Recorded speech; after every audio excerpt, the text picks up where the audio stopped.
Hello दोस्तों, आपका स्वागत करते हैं हमारे यूट्यूब चैनल केपी इंस्टीट्यूशन में। आइए आपको लेकर चलते हैं हमारे ऑडियो प्रोग्राम की और सीजीबीएसई क्लास 10 के साइंस का लेसन 2 का पार्ट 3। टॉपिक 2.3.5 क्या अम्ल और क्षार विद्युत का चालन करते हैं? आइए इसे समझने के लिए एक क्रियाकलाप करें। क्रियाकलाप 6, 100 ml का एक बीकर लेकर उसमें 50 ml तनु हाइड्रोक्लोरिक अम्ल लें।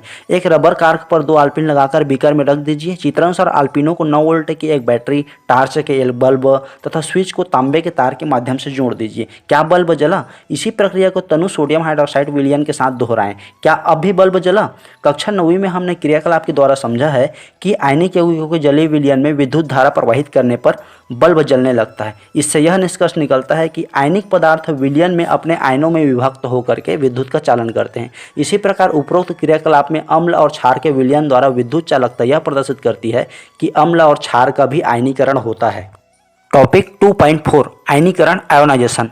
अम्ल और क्षारों के जलीय विलयन के व्यवहार को समझने का प्रयास समय समय पर कई वैज्ञानिकों ने किया। स्वीडन के वैज्ञानिक आर्हेनियस ने सन 1884 में अपने अवलोकन के आधार पर यह कहा कि अम्ल और क्षारों में कुछ विशिष्ट गुण होते हैं। उनके अनुसार अम्ल एक ऐसा अणु है जो कि जलीय विलयन में धन आवेशित हाइड्रोजन आयन H+ आयन तथा एक ऋण आवेशित आयन वियोजित करता है। इसी प्रकार क्षार जलीय विलयन में ऋण आवेशित हाइड्रोक्साइड आयन OH- आयन और एक धन आवेशित आयन वियोजित करता है। ये आयन उपरोक्त क्रियाकलाप 6 में विद्युत चालन के लिए उत्तरदायी हैं।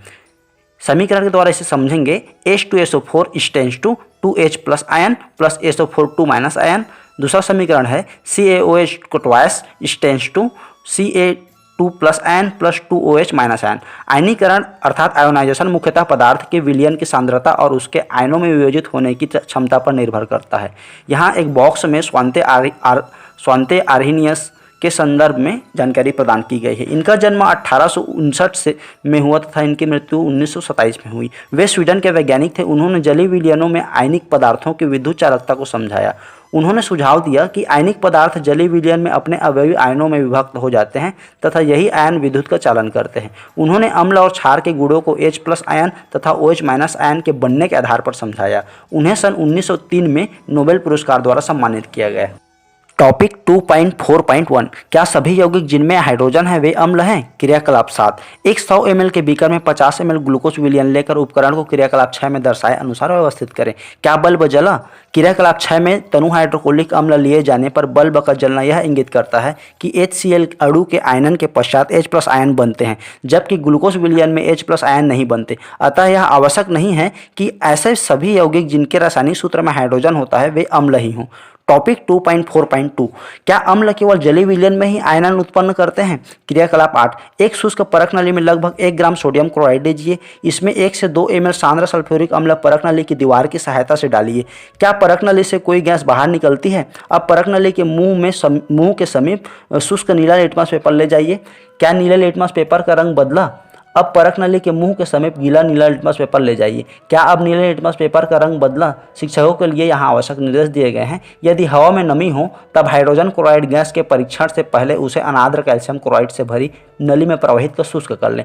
उपरोक्त अवलोकन से यह पता चलता है कि HCl केवल पानी की उपस्थिति में ही अम्लीय व्यवहार प्रदर्शित करता है, क्योंकि पानी के संपर्क में ही यह अपने हाइड्रोजन परमाणु को H+ आयन के रूप में अलग करता है। कुछ ऐसे यौगिक होते हैं जो पानी के संपर्क में आकर OH- आयन हाइड्रोक्साइड आयन देते हैं। ये क्षार कहलाते हैं। एग्जाम्पल के लिए अमोनियम हाइड्रोक्साइड एवं सोडियम हाइड्रोक्साइड। अमोनियम हाइड्रोक्साइड का फार्मूला है NH4OH एवं सोडियम हाइड्रोक्साइड का फार्मूला है NaOH आदि। कोई भी अम्ल या क्षार कितना प्रबल या दुर्बल है यह उसके आयनन की मात्रा पर निर्भर करता है। प्रबल अम्ल तथा क्षार के अणु पूर्णतः आयनित होते हैं, जबकि दुर्बल अम्ल तथा क्षार के अणु आंशिक रूप से आयनित होते हैं। अर्थात दुर्बल अम्ल तथा क्षार के विलयन में उनके कुछ ही अणु आयनित होते हैं, ज्यादातर अणु अनायनित रहते हैं।